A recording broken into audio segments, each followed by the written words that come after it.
Sí, en ese sentido, disculpa, Sí, interrúmpeme Eduardo, cuando sí, quieras, claro. porque si no... En ese sentido, la segunda pregunta es más o menos, tú como médico y psicoanalista, me gustaría que nos hablaras un poco de cuál es, digamos, la escuela a la cual te adhieres o cuál es, digamos, la orientación. Ahorita, bueno, hablas un poco de Castoriadis, pero también un poco como que dar el contexto de las distintas corrientes dentro de la propia práctica psicoanalítica, Sí, etcétera. sí, la práctica, el problema con el psicoanálisis es también la situación actual del psicoanálisis. Ujú. Por eso que está ligado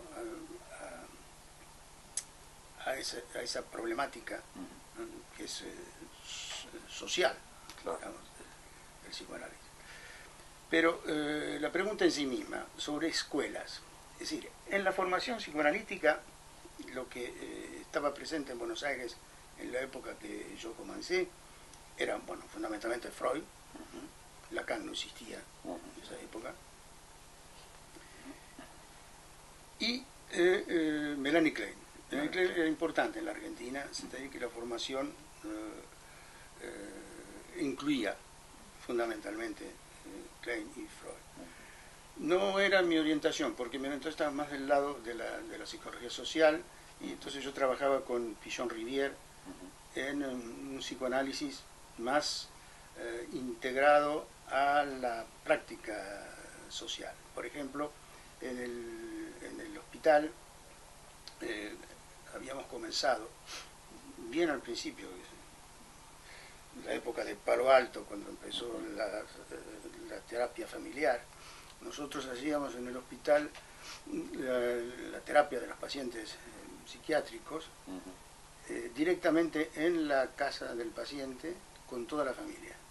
Es decir, que íbamos directamente a la casa, juntábamos a la familia durante 1 o 2 horas y varias veces, a veces por semana, a veces cada 15 días, dependía de la situación, y trabajamos con toda la familia, lo que era muy estimulante desde el punto de vista intelectual, bastante difícil desde el punto de vista emocional, porque no es lo mismo, como decía Pichon, uno no juega en cancha propia, sino que hay que ir. Claro. Existe la palabra cancha en mexicano, Sí, ¿no? sí, exacto, Porque es de exacto, origen sí, el indígena, campo, ¿no? digamos, el Sí, campo de el juego. campo de deporte, el campo de juego. Exacto. Y el hecho de ir a la casa del paciente, la manera de ser recibido, Claro. la manera de participar de los otros. Por ejemplo, me acuerdo en una terapia familiar había una señora de cierta edad, que era la que controlaba toda la familia, pero que no quería participar para nada. Entonces no venía, no la veíamos. Pero después nos dimos cuenta que escuchaba detrás de la puerta. Y en un momento dado, lo que estaba pasando no le gustó nada y rompió para decir su verdad. Qué interesante. Todo eso formaba parte de una, digamos, de una formación, Sí. que era al mismo tiempo muy enriquecedora. Uh-huh. Bueno, pero con las escuelas, lo que ocurre es que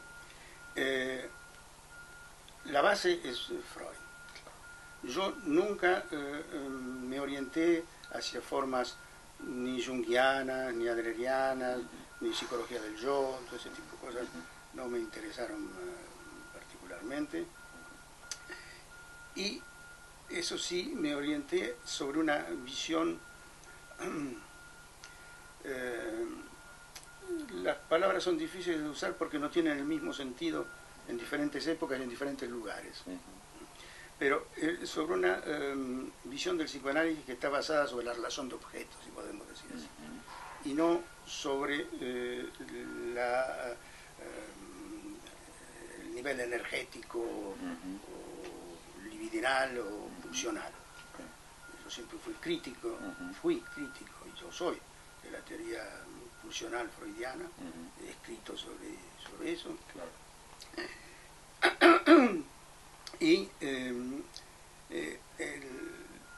en mi formación, en el momento que decidimos partir de Buenos Aires, en el 68-69, había empezado a llegar las ideas de Lacan. Claro. Por dos vías. Una, yo, por mi formación en la Asociación Psicoanalítica Argentina, estaba en análisis, en la época se llamaba el didáctico, análisis didáctico, con Baranger, que era un francés, que en cierta medida me orientó, ya desde esa época, hacia ciertas ideas de Lacan. Y hacíamos un seminario con Mazota, en mi cabinet, en mi consultorio,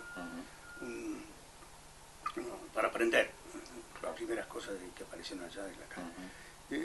Yo me entusiasmé al principio y después poco a poco me fui alejando totalmente y tengo una posición muy crítica con respecto a las posiciones lacanianas. Es decir, que mi orientación, de acuerdo a las escuelas psicoanalíticas, es a lo largo del tiempo mi escuela. O sea, claro. Lo que yo pienso del psicoanálisis, que ha sido una transformación bastante importante de ciertas estructuras teóricas del psicoanálisis, claro, dejando en pie otras que las considero fundamentales o centrales. Pero no podría decir que yo pertenezco a una escuela. Claro.